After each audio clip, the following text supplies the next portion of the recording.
There are few games which I hold in such high esteem as Fallout 1, and few games which I cherish so much. A game which even my cold and cynical heart cannot even deign to espouse anything but the most unbridled praise for. Fallout 1 holds an equally esteemed and momentous place in the history books of gaming. It inhabits a standing that few games have ever been able to reach, a medium-defining release. What does it mean to be a medium-defining release? It means that a video game's release produced such potent reverberations within the medium of gaming that it fundamentally altered the medium itself. Doom 93 is probably the most famous of the medium-defining releases. It's also fair to say that few games have ever had the impact that Doom 93 has had. Other such medium-defining releases could include BioShock 1, Super Mario 64, or even something archaic like the numerous arcade games released in the 80s that have legendary status in the gaming community. However, even among these greats, these titans of industry, Fallout is different. Fallout 1997 isn't just different from the rest of gaming. It's also so vastly different from its own series. No other release is quite like Fallout 1997, which I will call Fallout for the rest of this video. Not Fallout 2, 3, 4, New Vegas, Doom, BioShock, etc., and etc. And so on and so forth. Fallout revitalized an entire genre when it released, that being the RPG genre. What once was destined to fall faster than the Holy Roman Empire when Napoleon was shot back to the mainstream. Why was it this game, of all others, that saved the RPG genre? Well, that's obvious. It's because Fallout was special. Why did this game get countless sequels, something that most games never get? It's because Fallout is truly and uniquely special. Therein lies the great question, though. Why? Why is Fallout 1 so special?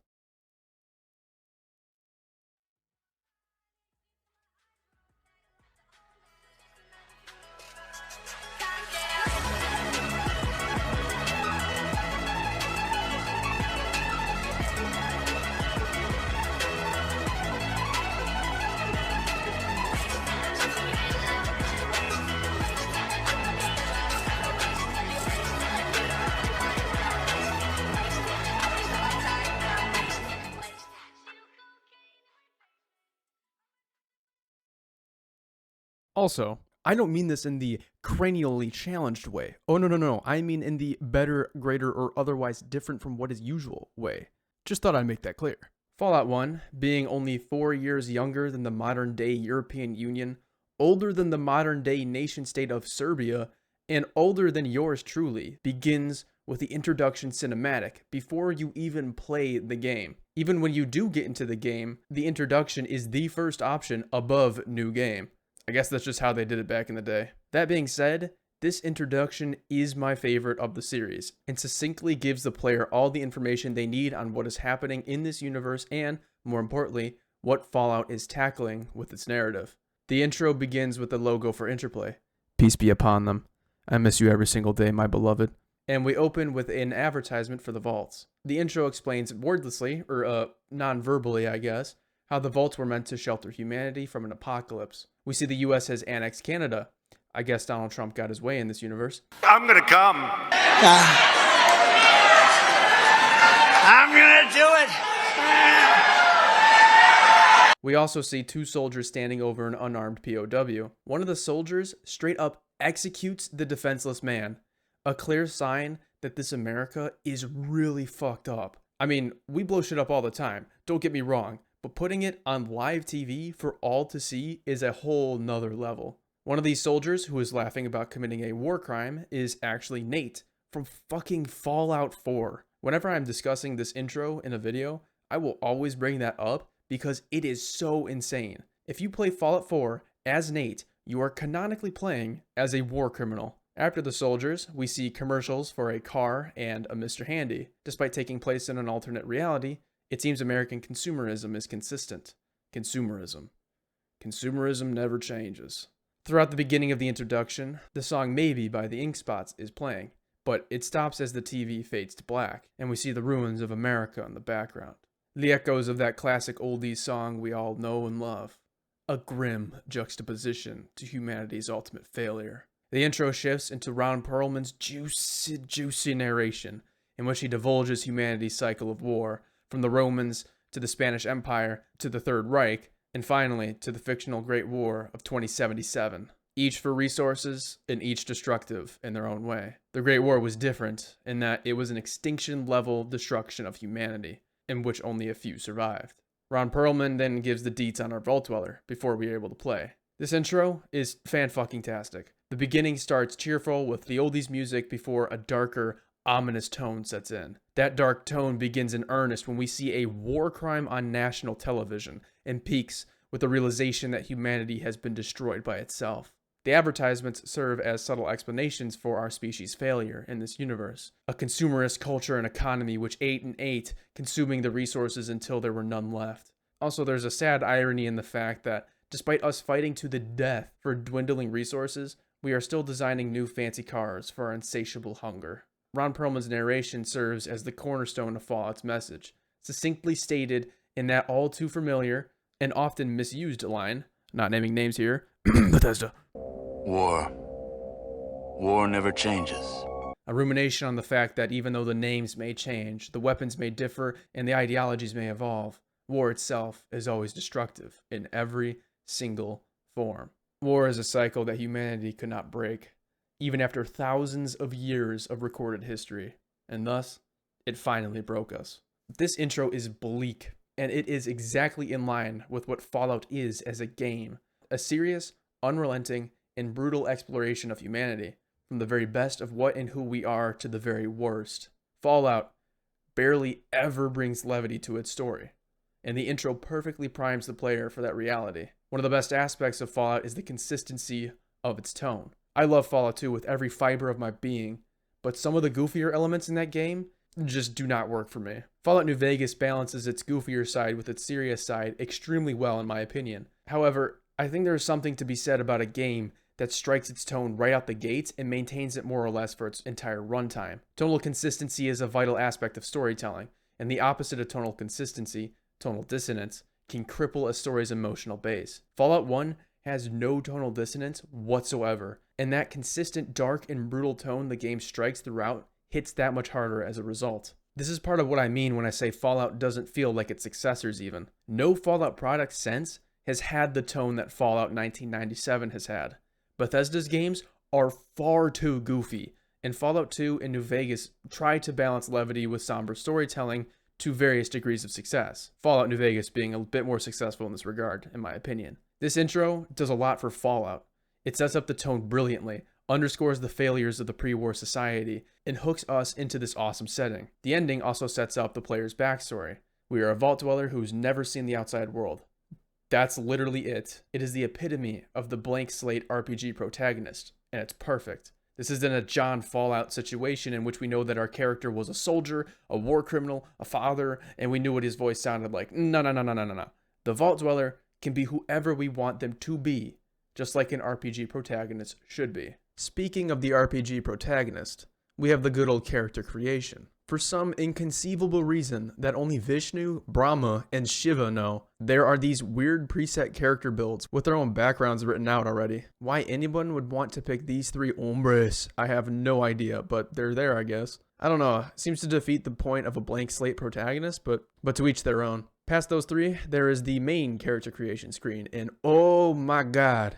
Oh my god! Is it beautiful? It reminds me of a D&D character builder, but with a Fallout spin, of course. If you're playing this for the first time, this might be a bit daunting. Unlike Fallout 4's brain-dead character builder, this one's a bit more involved. The devs at Interplay even included the calculations of how special points influence the different skills, so you always know how everything connects. The different skills are in 3 different clusters, with combat skills being at the top, active non-combat skills in the middle, and passive non-combat skills at the bottom. The special system and the skill system really gives the player the wiggle room to do anything they want with their character at the start. It's an extremely in-depth system which I love, and there isn't a day that goes by that I don't lament how the series has bled it of all its versatility and complexity. However, the truly good stuff, the creme de la creme, the proverbial cherry on top, is the trait system. Now this is peak gaming right here. This is an awesome idea. The traits are an assortment of perks that give both positive and negative bonuses to the player. It is the classic RPG trade-off manifested. My personal favorite of these traits is Jinxed, which makes critical failures in combat extremely common. It makes the game a hilariously agonizing mess of people just blowing themselves up trying to attack each other. Some of the traits are objectively better and more useful than others though, and can give a legitimate advantage to the player.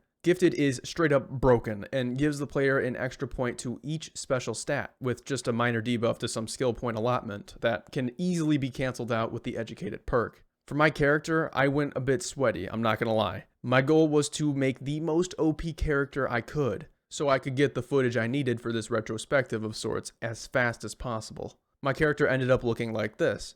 Charisma is useless in this game. It only boosts companions in combat, which really doesn't matter, so I dropped it as far as possible. I put the strength at 5 because I thought the T51B gave 4 strength. It only gives 3, unfortunately. Perception isn't terribly important, so it's just average, with the rest being 9s. The goal was to get everything but perception and charisma at 10, while pouring my skill points into the energy weapons and gambling. Energy weapons because, duh, I need to kill things, and gambling because money. Remember kids, if there's one lesson you should take from my videos, gambling is a legitimate way to make money. Just remember, please gamble. I took the small frame and gifted traits because they are goated and went along my merry way. This character creation is awesome, and the sheer amount of different combinations and alterations the player can make with this system truly allows the player to make whoever they want in a way that you just don't see with RPGs these days. I got jump scared by this old timer who looks like he's made of Play-Doh or shitty claymation. I'm sure this was impressive back in '97, but god damn have the human models aged poorly. The non-human ones though look pretty good due to their designs. Besides the human talking heads as they are called, Fallout has such a timeless look, man. It's something about the pixelated nature of the graphics, the isometric view, and the legitimately incredible designs of this world. When I recorded gameplay for this video, I did a live commentary on it, and a substantial amount of it was me gushing over the designs of even the most innocuous things like Brahmin. W. Dude, the art design in Fallout 1 is something else. Like Fallout 1 and 2 specifically, dude, it's just freaking brilliant. Like I know I'm looking at literal cows, but like damn, bro. The old art design of Fallout is a masterpiece, from the imposing, muscular green-gray super mutants, some of whom are infused with technology like the Lieutenant, to the ghouls who are these shambling, barely alive, rotting corpses who shuffle around, to the old-fashioned tube TV we see in the intro. This game's art design stands the test of time, and even though graphics may age, it is art that is timeless. This game's art carries the visuals so hard that I think this game looks incredible, even when the graphics have most definitely aged. The only time I am confronted by this game's age in the graphics, as I said before, is with the human talking heads. Over time, Fallout lost this art design. I have my problems with Fallout 3, believe me, but I will say it did a decent job adapting the original art direction into 3D. Fallout 4, on the other hand, hell the fuck no. Some of these designs are just whack. Ghouls and super mutants look so butt fucking bad, dude. The original Fallout thrived on angular designs with sharp edges, and it uses the retro-futuristic 50s design sparingly, whereas Fallout 4 has these very bubbly, cartoony designs and just cannot let go of the retro-futuristic designs to the point of absurdity. It's a rather unfortunate regression in this series' art direction, but at least it makes me appreciate Fallout 1's designs that much more. Going back to this fugly MF, the Overseer gives me a simple mission: find a water chip. Without a water chip, the vault will be without that H2O goodness, so this mission is of vital importance. Then, we're off. A pretty short introduction overall, which I appreciate because it gets me into the game faster without sacrificing any of the necessary exposition. The first area serves as a combat tutorial. The main adversary is rats, and these fuckers come around a lot in this game. This beginning combat section isn't terribly engaging, but it also isn't long, so at least it isn't tedious. Right at the entrance of the vault is a corpse. At least we made it further than him. As I reach the exit, the game describes our character's eyes as adjusting to the sunlight for the first time, which must be a surreal experience for them. Also, this text box basically serves as our eyes and describes the world around us. Sometimes its use can be frustrating, to say the least. For example, if your character stands in front of a door that you want to open, and your little character bubble removes the door from the screen, you'll just end up clicking on your own character and get the helpful message That is S.P.E.C.I.A.L, or whatever your character's name is. Besides that minor frustration as the result of this game's age, this text box has a ton of character added to it. It has a lot of funny dialogue in combat and will have unique messages for what body part you hit and whether or not it was a critical hit. It even has funny messages outside of combat. When you go to the glow for the first time and click on the bones on the ground, they're described as losers. Ouch. Apply cold water to burn, you dead and dusty bitch. It's a workaround for the zoomed out isometric style that is infused with so much character and charm that you're hardly aware that it is actually a limitation of the graphics. Speaking of the glow, however, and those poor corpses labeled as losers, that is where I'm going first. Well, actually no. I'm going to the hub first for Rad-X, then the Brotherhood for the quest and the glow location, then I'm going to the glow proper. You may ask, S.P.E.C.I.A.L, why are you doing this? Why not go to Vault 15 or Necropolis to follow the main quest? The reason is because I am a professional gamer. This run is supposed to be the overpowered playthrough, where I fine-tune my character to perfection, and to complete the perfection of this build, I need my weapon. You see, in the glow lies a beautiful, pristine plasma rifle sitting in a locker. That will be my weapon for this playthrough, so it only makes sense to get it early on. I straight fucking guess where the hub is on the map based on my shoddy memory and land on it directly. I'll get into the hub a bit later, but for now, I haggled everything I owned for a few Rad-X's and went to the Brotherhood. I talked to the main guard, Cabot, who says that my entrance into the Brotherhood is prohibited unless I am able to retrieve a holodisk from the glow. I accept and exit the conversation. The other guard says out loud that he cannot believe the Brotherhood is sending me to the glow. It's a suicide mission. Fallout's main quest immediately sets up the principle which would come to define the series. Okay, you got me. The original trilogy, that is. There are no heroes and villains. There are only people. This will become more apparent when I get to the big man himself, but it cannot be understated how important the Brotherhood's darker side is to the success of this game's narrative. The Brotherhood are the typical good guys, or at least they seem as much on the surface. They are akin to the gallant knights of old, clad in armor and crusade against the great evil who seek to destroy humanity. It would have been easy to make these guys the unequivocal goody two-shoe Power Rangers who save the day, yet Fallout chooses to play its cards carefully. The Brotherhood has the technology to help the entire wasteland. Hell, their technologies in the hands of local communities could have wiped the mutant threat from the face of California. However, they refuse to lend any of their vast technology to the rest of the wasteland due to their obsequious devotion to their codex. They believe that humanity's failure was the result of technology falling in the wrong hands, being misused by our species. So they took it upon themselves to be the custodians, of sorts, of technology, to protect humanity from itself. One could call their devotion to their mission admirable. Another could call it selfish. The Brotherhood cripples all of these struggling communities' ability to rebuild themselves by taking the very technology they could use to prosper and keeping it for themselves. It could be said that the ends justify the means, if you buy the Brotherhood's fundamental reason for existing.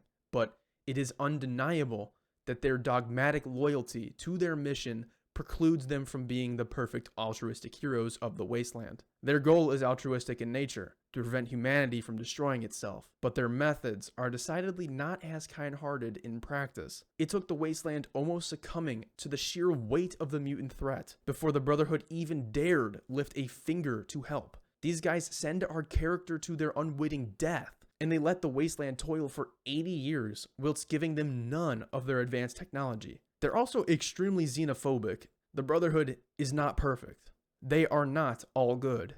Fallout is an exploration of humanity. And the fastest way this game could have undercut that nuanced depiction of humanity is by making the Brotherhood 100% good. No human is ever perfect. No faction is ever 100% right. No man has no vices.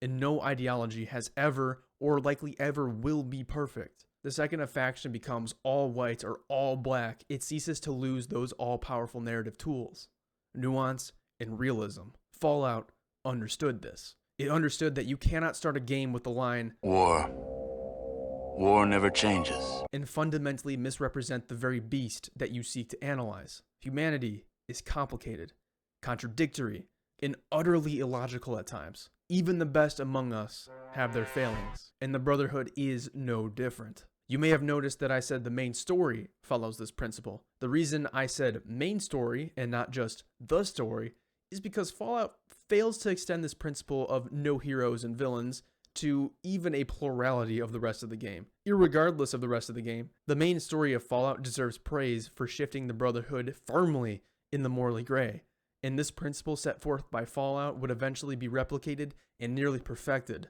by another, a little under a decade and a half later.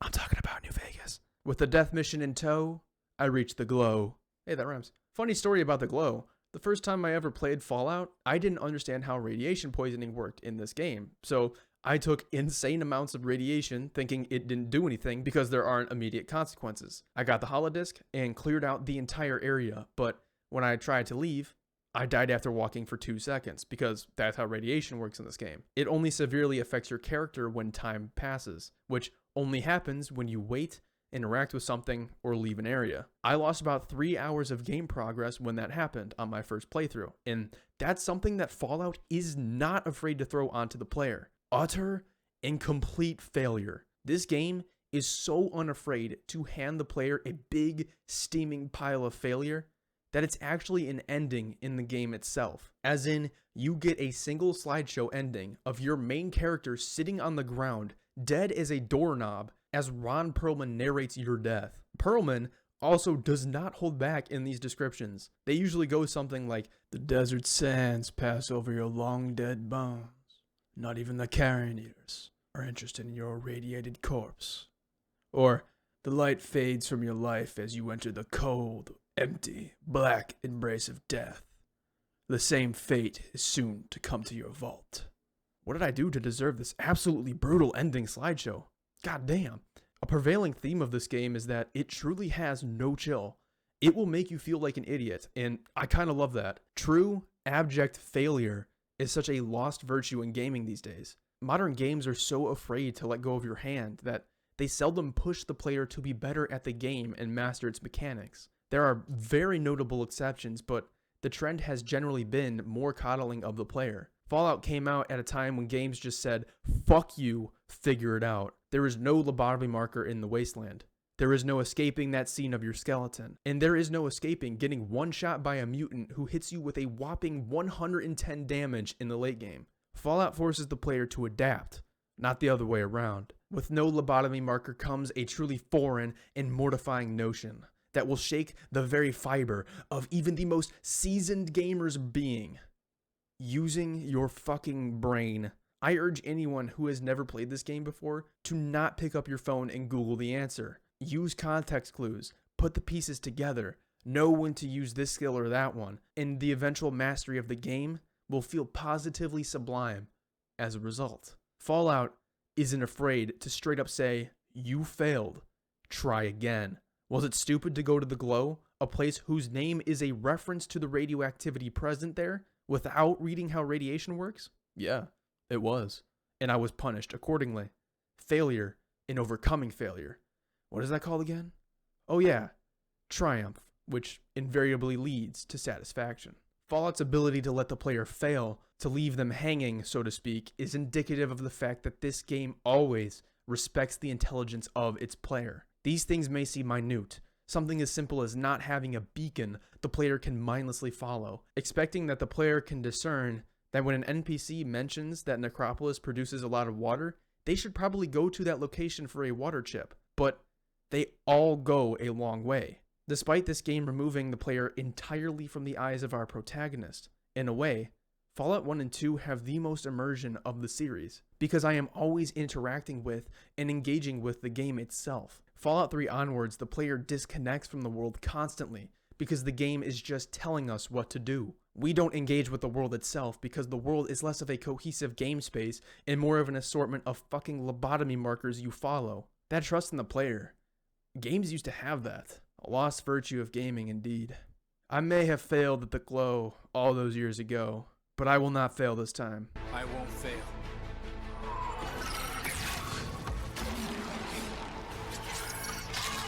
I swear it. I am much older, wiser, certainly older man than I was. And I know how you work, you infernal pit of radiation. I take the Rad-X and delve into the Glow, which requires a rope to get into. This is one of my favorite locations in this game. The Glow is the perfect dungeon, as it has within it all of the resources the player needs to destroy the security systems in the area. The player can also outsmart the game by destroying the robots early before they're activated. If one has a keen eye, they may notice that these guys are able to be attacked. The problem the player is faced with in the glow, other than the radiation of course, is not whether they will have the resources necessary to destroy these foes, but whether they know how to use these resources, and whether or not they can position themselves in an advantageous altercation with these robots. It's all about how the player either outsmarts or gets outsmarted by the game. Obviously, this battle of wits gets lessened after each playthrough, because the robots are not a challenge whatsoever once you know how to deal with them. The environment of this place is also awesome. The walls are rusty and scorched to high hell, and you see the FEV program of the distant past. The entire area changes when the lights are restored, and you can see the entire area clearly. There's also this big computer named Zax. This computer can actually kill you if you aren't careful, because there's an option to play chess with it, which passes time. With the passage of time comes a big radiation dose right up your ass.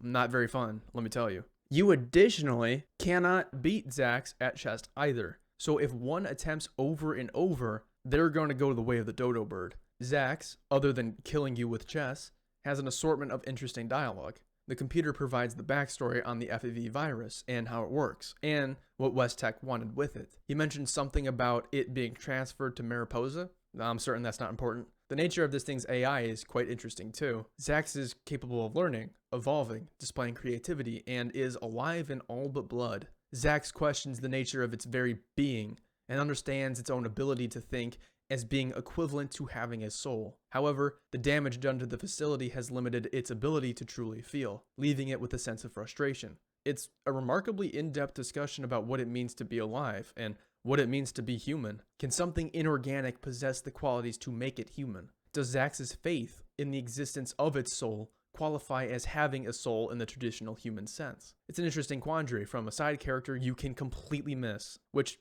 boggles my mind. Like, it's crazy that a random side character has so much interesting dialogue placed in it. In order to get to Zax and my glorious plasma rifle, you have to descend to the lower floors of the glow, finding key cards to open the elevators. In order to get to the 5th floor, we are required to restart the power, which takes a decent repair skill. I repair the generators and have to face off the only robots which activated in the glow, for all the others were in robot heaven at this point. The pulse grenade did its work and I got my weapon. I went back to the Brotherhood. They were shocked that I made it out of that hellhole alive, and I am free to explore the base. I watched this hand-to-hand combat demonstration in which the instructor gives tips to the students. One of them was to not overextend, which is pretty good advice.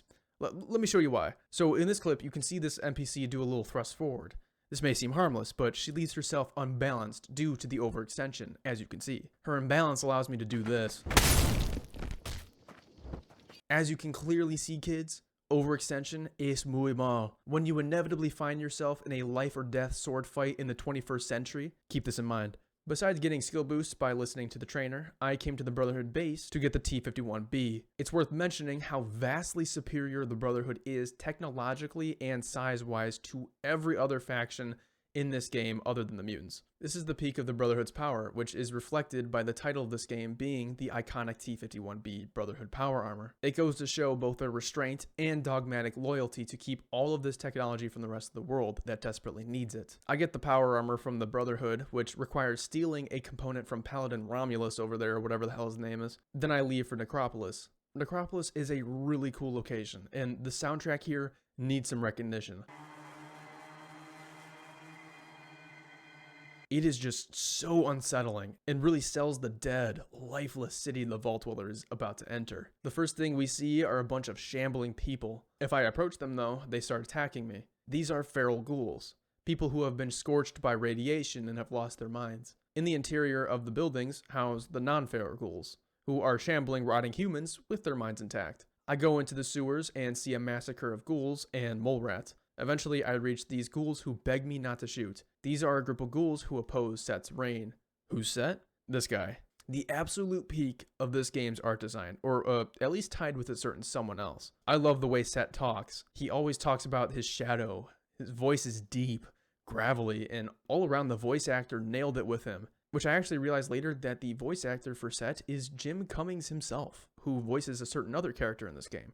Which, That kind of shocked me. Man is a great voice actor. He constantly refers to us as a normie, a reflection of the culture surrounding ghoulification. Set has a problem with this master figure. The master's shadow falls upon Set, and he has taken up garrison in the city. The glowing ghouls work with the master and the super mutants to supply water to his army. Set asks us in his own unique way to rid Necropolis of the mutants entirely. If the player investigates further into Set's dialogue, you learn that he sees ghouls as the future of humanity.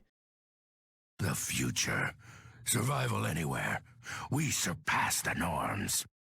Much in the same way that super mutants see themselves. It's an interesting parallel between the two groups, and neither are entirely off base with their assessments. After getting the mission from Set, I go back to the sewer ghouls who offer an alternative. Get some junk from a corpse, fix the water pump, kill the mutants, and take the water chip for ourselves. I get the junk from the corpse and approach the watershed. This is likely the first encounter the player will have with mutants in this game, and one just sits there. Menacingly! If the player talks to the main mutant heading the garrison, they can actually get transported to Mariposa early, but with all their weapons being taken away. I decided to go on the warpath and kill all the mutants. The mutants have by far the best equipment of any faction, often carrying laser rifles, plasma rifles, flamethrowers, rocket launchers, miniguns, and Gatling lasers. I kill Larry, Terry, Harry, Gary, Sally, and Barry. I repaired the ghouls' water pump and yoinked their water chip. I'm then free to go on back to the vault. Once I reach the vault, I have some classic Bachizi Sun peak live commentary, if I do say so myself. Probably should put away... Oh god, sorry. I should probably put away my weapon. It's a black guy. W black people. I don't know why the hell I just said that, but we're gonna go with it. I stand by it. Then I hand the water chip to the Overseer. Great success, except the Overseer here is concerned about the mutants we've seen in our travels, and their proclivity towards raiding vaults. Thus, it is once more into the breach for the Vault Dweller. The rest of the game has two primary missions: destroy the Mariposa military base and eliminate the mutant leader to end their threat once and for all. Before I get to those events though, I'm going to briefly go through the rest of the towns I haven't described yet, like Shady Sands. Shady Sands is a great starting location that has relatively basic quests, like murdering rat scorpions and ending some raiders. There is a quest that can occur here where Tandy gets kidnapped, but I went to the raiders, who are the cons, too early for that to happen. An amazing detail is that if you have a high enough luck, the raiders confuse you for their recently deceased leader, who was killed by the current leader. The conversation you have with the raider leader is pretty funny too. I killed you. Yes, you did. I've come back to haunt you. I don't believe it. I can't believe it. Believe this, buddy. You're about to join me in hell. Yeah, boy. I love these little minor quirks the game has. Whoever thought to use the luck attribute in this way deserves a raise. Oh wait, the Shady Sands quests are basic, but serve as a good basis for the player. The location of Shady Sands is also an inspired bit of game design that exposes the player to the rest of the wasteland. Vault 15 is merely a red herring for the water chip, and doesn't have much interesting going for it. Thus, it warrants no further mention. Vault 15 does get more interesting in Fallout 2 though, but I'll save that for another video. Junktown's main quest is fun overall, but rather basic and disappointingly black and white. This is why I said that Fallout's main quest adhered to the morally gray principle, but not the rest of the game. The side quests, not so much. Killian Darkwater is a sheriff here, and gets attacked after my first conversation with him. The perpetrator shouts, "Gizmo sends his regards." Very subtle indeed. I give him the 1-2 punch, or actually just the 1-1 punch because he died after a single shot. And you're dead. Killian thanks me and says that it's time to take down Gizmo once and for all. However, he needs proof. Dog, you serious? The guy shouting Gizmo sends his regards isn't enough? Getting Gizmo's confession is neat though. You can wiretap his office or get him to speak directly into a recorder. I chose the recorder and approached Gizmo. I had some very interesting things to say about Gizmo when I was playing this. Oh my god, look at this beautiful, juicy, succulent man. Just imagine grabbing onto one of this man's, like, folds, just gripping it, feeling the sweat and the moisture that's built between them. Oh my god. I would go so hard. Look at this chin, bro. Bro straight built like a brick shit house. Like, goddamn, look at this thing. Bro don't even have a chin. His double chin is protruding further forward than his actual chin. That is actually impressive. Look at this goofy ass grin too, bro. God damn. This is the peak male body right here. This is it. This is what we as a society should be striving for. Like, look at this thing. Anyway. Bro. God, Jesus Christ. The way he moves his mouth, too, it goes like... really gross. After that interesting commentary, I played Gizmo like a fiddle and got his confession. Then me and the boys straight up execute his lard ass. Wasteland justice is absolute. I like the inclusion of an actual justice system in this town, even if it is fairly basic. However, there is no reason to side with Gizmo. The ending is perfect with Darkwater in control, so this is a bad guy versus good guy situation. It feels very out of place for this game. They could have had Gizmo's ending have some positives, like increased business and prosperity, but I guess that would have been too nuanced. It would have required an evaluation of our own morals, and nobody wants that, right? The hub is an awesome location with quite a few quests. One of them involves working for this guy Decker, doing some very shady things, like murdering. I'm a certified good boy though, so I report his ass to the popo. Me and the 5-0 took him out, and his right man Kane. It's definitely more fun and rewarding to do Decker's quests, which has a lot more choice involved in how to approach the various tasks he gives the player, as opposed to turning on him, which just involves killing him. There is also this Thieves Guild, which I don't have much to say about. It's entertaining for the most part, although when stealing from Hightower, Loxley says to not kill him or his wife because they are a favorite of the Circle of Thieves. But if you do kill them, nothing changes in the quest. So that's a bit odd. There's gambling in the hub, Harold, who gives the details on a man named Richard Gray, and his exposition to Mariposa. You can rescue a Brotherhood Initiate here, and there are obviously a ton of vendors. You can also work for the Crimson Caravan Company, which is neat. There are water vendors here too that you can actually pay caps to extend the deadline of the Vault's impending doom. This was actually meant to move up the super mutant invasion of Vault 13 by 100 days as a consequence. The mutants are constantly searching for Vault 13, and the water mutants going there attract... Hold up. Wait a minute. The water mutants going there attract... The water mutants going there.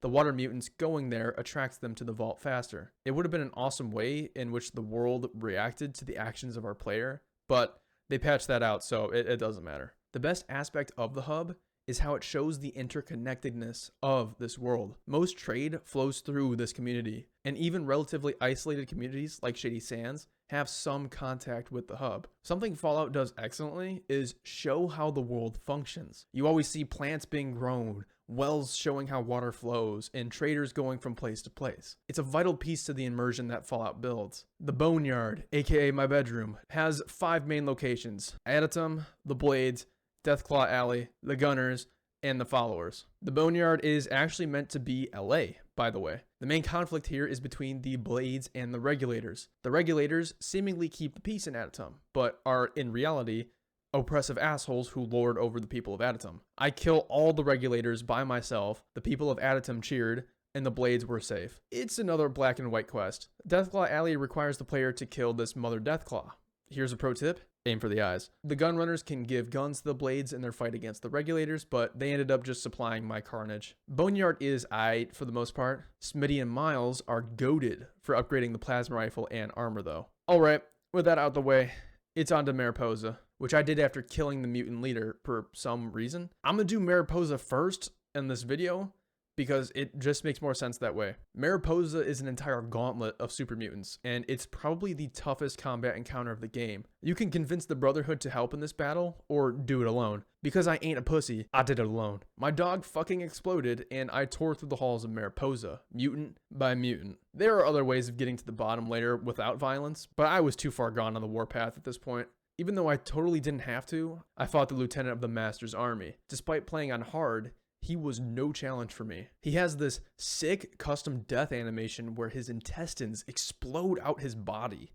Nice. I don't know if this is actually canon, but my headcanon was that these cybernetics were actually meant to stop his advanced mutation from spiraling out of control. During the fight, the Vault Dweller damages it, so his death animation is basically his mutation growing uncontrollably, inadvertently killing himself. I'm assuming in this case that it's his internal organs that are the problem, because his body just starts exploding from the inside out. After Lou, I kill the defenseless children of the cathedral because war crimes are fun, and initiate the self-destruction on the entire base. Mariposa is a great end gauntlet, and I appreciate the versatility and how you can enter the base. It's odd you can't talk to the lieutenant if you come in through the front instead of being captured, because he adds a lot of context to the Master's plan, and you miss out on it entirely. Although there is this holodisc from Richard Gray, so it fills in the gaps either way. In the wake of Mariposa's destruction, it is time for the final assault on the cathedral. The followers, who are a collection of people dedicated to spreading knowledge to as many people as possible, have taken issue with a group called the Children of the Cathedral. The player sees these people across the wasteland, usually in large settlements like the Hub. The followers believe that their seemingly benign efforts are a ploy to gain the trust of the wasteland. They notice a precipitous increase in the number of mutants, and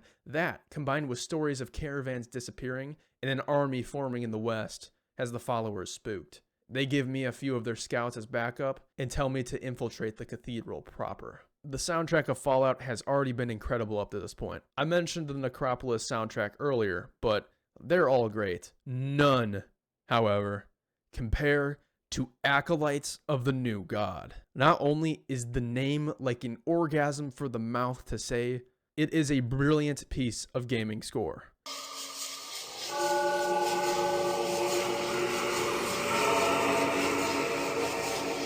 It's imposing, powerful, eerie, and builds that anticipation to meet the new god. Easily my favorite track in Fallout history. The cathedral itself has an amazing design with a sinister black exterior punctuated by blood-red glass windows. A statue of a massive helmeted angel sits below a faintly glowing atomic symbol. On the interior there are children of the cathedral everywhere and a projector displaying the words pray, unity, follow, along with the face of Morpheus always watching. There are more subtle ways to enter the demonstration vault below the cathedral, but I am not a subtle man. I went in guns blazing, executed Morpheus, and entered the lower caves of the cathedral. This is where we see floaters and Master's pets, fucked up abominations of FEV. I tear through the mutant forces as I move to the second floor. This floor is important because it has the psychic dampener I need to use against the Master. I get the dampener and attempt to free prisoners, but the Master ends them. It's a pretty awesome display of his psychic powers. I move to the third floor. I took out the robots first before mopping up what remains of the mutants in this area. There's a secret option to nuke the base without talking to the Master, but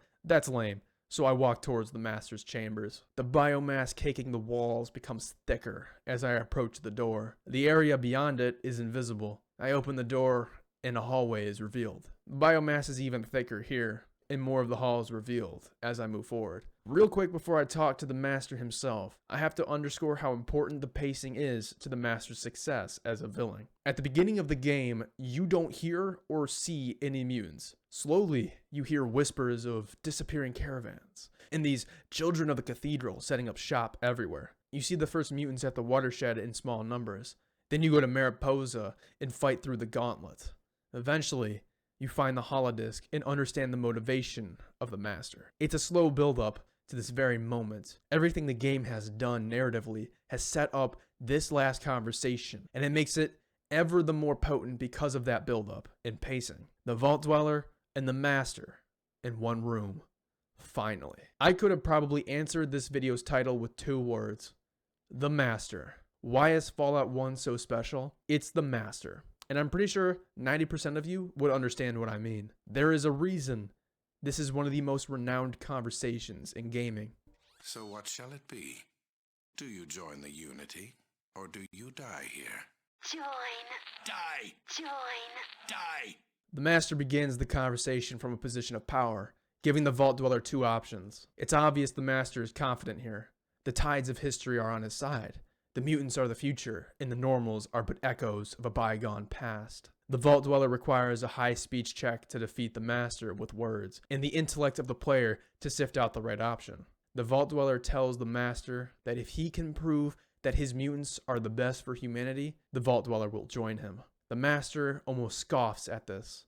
Who is the Vault Dweller to demand such a thing when so clearly outmatched by the March of Progress? He accepts the terms though. He explains that the mutants are to become the Master Race, a singular force marching forward towards a collective goal, free from the ills of humanity. The mutants are beings that are immune to radiation, so it makes sense that they'd be the natural progenitors of humanity's salvation in this irradiated hellhole. He laughs at the idea of the normals or the ghouls taking the mantle of humanity's future. The ghouls' brains rot out eventually, and humanity already had its chance. He doesn't want to kill off all other beings, but simply prevent their reproduction so the age of mutants may begin in earnest. What makes the Master a great villain? Why is this thing, this amalgamation of voices and people and mutations, such a compelling villain? It's because I understand him. The Master is irrevocably evil. That is not in doubt. However, I understand why Richard Gray, or the Master, sees his unity as the best course for humanity. On paper, with his information, they do seem like the perfect candidates for humanity's rebirth. Richard Gray wants what we all want. His motivation is so deeply human in nature that it becomes instantly comprehensible. He just wants an end to war, to violence, to the scourge of the ills of our species. Fallout begins with the phrase war. War never changes. It begins that way for a reason. War never changes. It is always destructive. So we must break the cycle of war before it breaks us. Richard Gray took that message literally. Change humanity. Evolve it into something better. The species failed once, so who's to say it can't fail again? Gray's solution was to supersede humanity itself to end war. Yes, forcibly mutating people is bad. Destroying their humanity is downright despicable. Taking away their memories that form the very core of their being, unthinkable. But I understand why Gray sees the ends justifying the means. They may suffer now, but think of what a warless unity could be. The key to making a great villain isn't necessarily creating a person people can agree with on some level. No. It's about making a person people can understand, even if they can't support them. Seldom, if ever, do we think ourselves the villain. Gray is no different. Gray is the hero, just a fallen one. His motivation is fundamentally pure. Helping humanity break war, yet his methodology, his unyielding commitment to brutal progress at the behest of the suffering of thousands is unconscionable. But to Gray, that's just the price of progress. It's telling that it requires the Vault Dweller proving, beyond a shadow of a doubt, that Gray is definitively not the best course of humanity that he finally yields. Because that truly was his solitary, unrelenting goal, the betterment of humanity. The Vault Dweller informs Gray that he has a slight problem with his unity. If the player acquired Vree's report, has an intelligence of 8, and has a high speech, the Vault Dweller keenly chips away at Gray's motivation. The mutants are sterile. The FEV2 virus repairs any cells it deems damaged extremely fast. What the virus views as damaged cells isn't targeted though, so the virus unintentionally targets meiosis. Meiosis, whatever. I'm not a science major. When the cells split to produce more during meiosis, the virus just stitches them back together, essentially making sterile diploid cells of haploid gametes. Thus, no cellular reproduction, and reproduction, period. Gray is initially in denial. He calls it a forgery, unable to face reality. I call him out on his denial, and he accepts the truth. He realizes everything he did was for naught. And what ensues is my favorite dialogue from any video game, period. I don't think that I can continue to have done the things I have done in the name of progress and healing. It was madness. I can see that now. Madness. Madness? There is no hope. Leave now. Leave while you still have hope.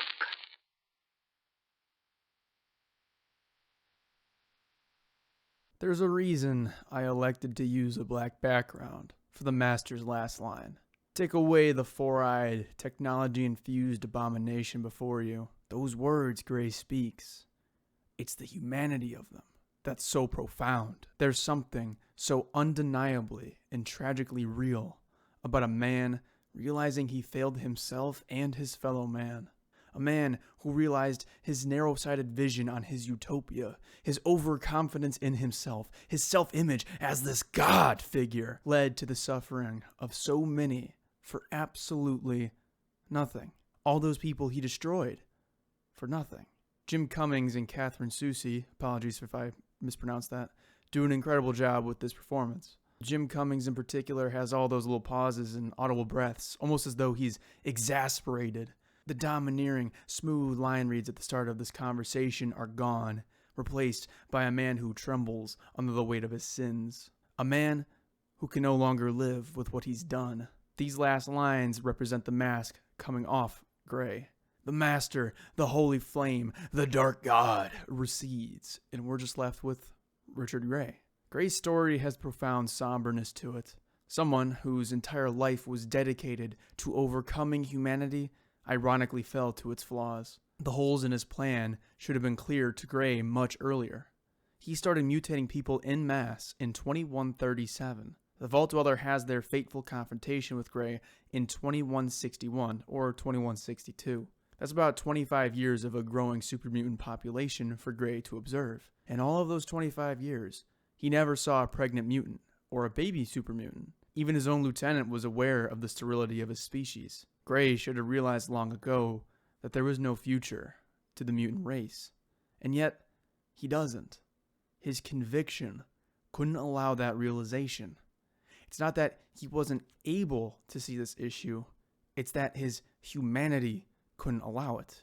Admission of fault or of being wrong is always a trying and difficult pill to swallow, especially if that fault is egregious, like Gray's. It takes the Vault Dweller opening Gray's eyes, all 4 of them, for him to see, akin to a friend pulling you aside and telling you straight up that what you are doing is wrong. That's the brilliant dichotomy of the Master. A being evolved beyond humanity in every way fails because in the end, he was always just human.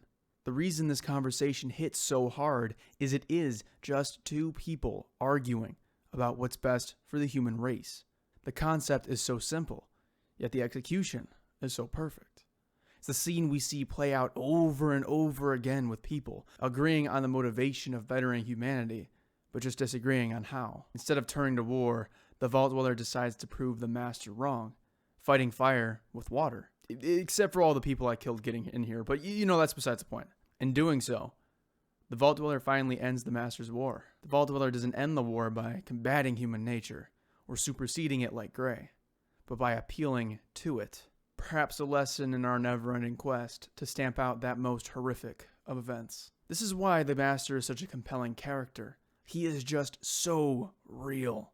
His presence is a comment on the primary theme of Fallout and what it takes to be better than war. His dialogue is beautiful, and the voice acting carries the tragedy of Gray on its vibrations. Even though he is a tragic character, even though he failed, even though he fell victim to the flaws of humanity, he still leaves the character on a somber yet hopeful note. Leave while you still have hope. There is hope for the future, even if we fail now. That future just doesn't lie with the man Richard Gray any longer. Gray, losing all hope in his vision and himself, takes matters into his own hands. I leave Gray to his fate and exit the cathedral. Gray destroys the demonstration vault and himself, understanding that there is no future for him or his unity. The game has that iconic slideshow that shows us exactly how our actions affected the wasteland. Did we build a better world or leave it in shambles? Each will differ in their ending, and it adds much replayability to this game. One thing I've never understood, though, is the bad ending. If the Vault Dweller joins Gray, the Vault Dweller are getting dipped. Yeah, that makes sense to me, but the mutants killing everyone in Vault 13? Like, what the fuck? The whole point was to dip them to get smart mutants. It's like the writers forgot the Master's main motivation. It's really weird. Other than that, the slideshows are great. After we see how we've affected the world, we found out what happened to our Vault Dweller. The Overseer says that we have to leave our home for good.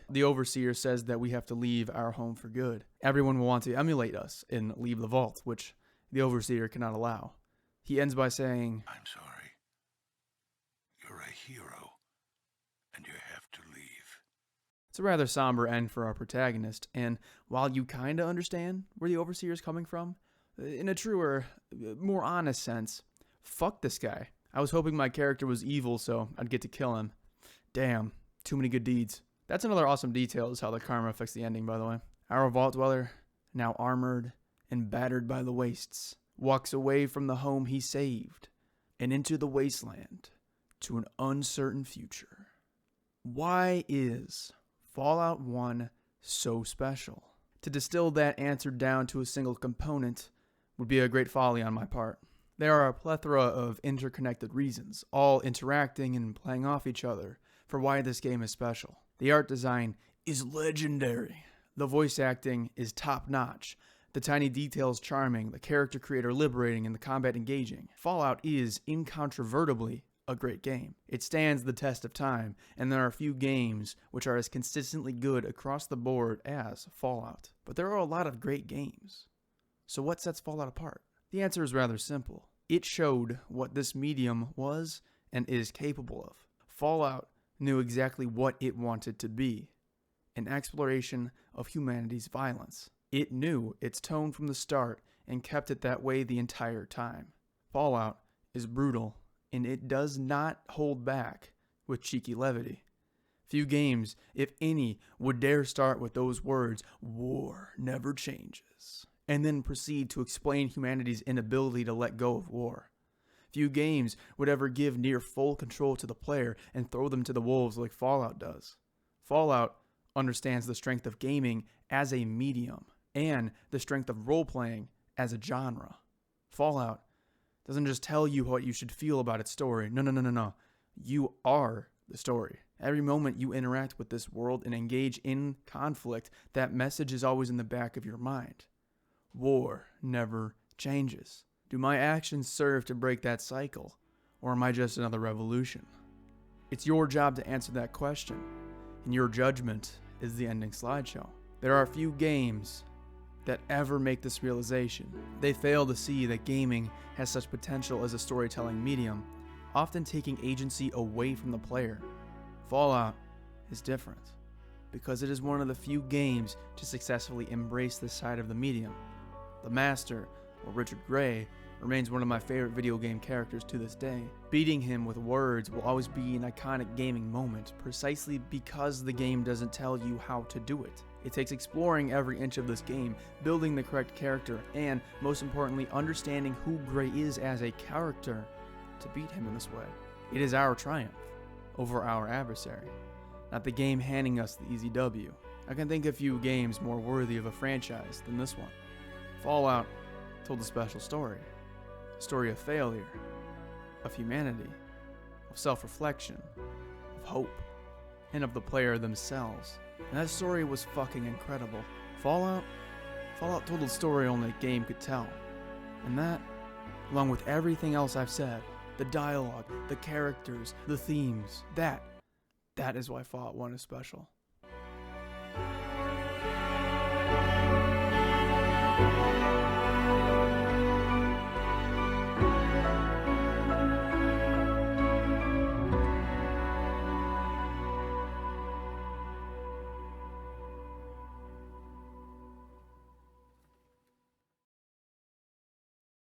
God damn. Bro be looking like an anal birth. Like, bro looks like an anal birth that, like, matured, but then was hit by a car, and then, like, fused with the car itself. Like, you know that issue you have, like, when you, like, aren't sure what eye to look at when somebody's talking to you? Like, what fucking eye do you look at with this guy? Do I look over here? Do I look there? Oh, God, look at the mouth, too, bro. Why is it just, like, constantly open? What, you want to take my ass? Like, my dick in your mouth? Damn, you look ugly. You fugly, bro. What the hell happened to you? Anyway, you're fuck ass ugly. Bye.